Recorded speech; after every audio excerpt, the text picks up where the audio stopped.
Clearly, it's not just Adam, but it's the Good Morning America coffee that's got him set off, too. Clearly is that. It's time for our Just One Thing this morning. We're going to talk about greening your beach bag this morning. And our friends from Plenty Magazine came up with all these great ideas. One of them is your beach bag itself. This one's made of recycled sailcloth, so it already does all the things you want on a beach bag. Repels the water, keeps the dirt and dust and everything out of the bag. It's a good thing. The other thing, as you take your tunes, think about these new products. This is an Eaton radio, and by the way, that's from Sea Bags.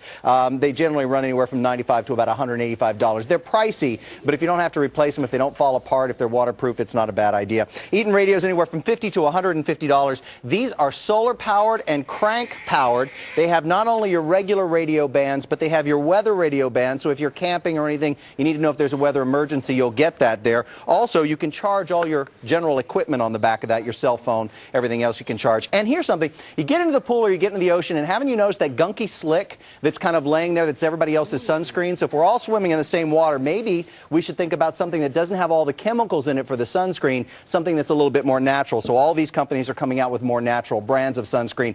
I think it's just a nice thing to do so that you're not swimming in the gunk of everybody else's sunscreen. I don't know. I'm just thinking about it, and so were the people at Plenty Magazine. We thank them for that. Let's get to the boards. One or two things that we want to show you as you walk out the door this morning. If you're hitting the door on the eastern seaboard, or we'll start with the west coast, it's still a little cool and showery into the northwest, but it's shaping up nice into the southwest today. Those temperatures are really rebounding. Vegas is coming back at 85 degrees. That deep heat that's all the way been through the deep south now spreads into the mid-Atlantic states, and even Philadelphia, Washington, D.C., and yes, New York City, Atlantic City involved as well. Not today, but by the time you get into tomorrow and the next day, you're going to see some 90-degree temperatures. That line of strong to severe storms right in the middle of the country today, and it's generally, that Iowa area, Missouri area in there as well, that we think there'll be some very strong storms kicking up, so please pay attention to that one. That's the weather, and you're Just One Thing. Around the nation, here's what you can expect this morning. All right, Sam, thank you very much. Good morning. I'm meteorologist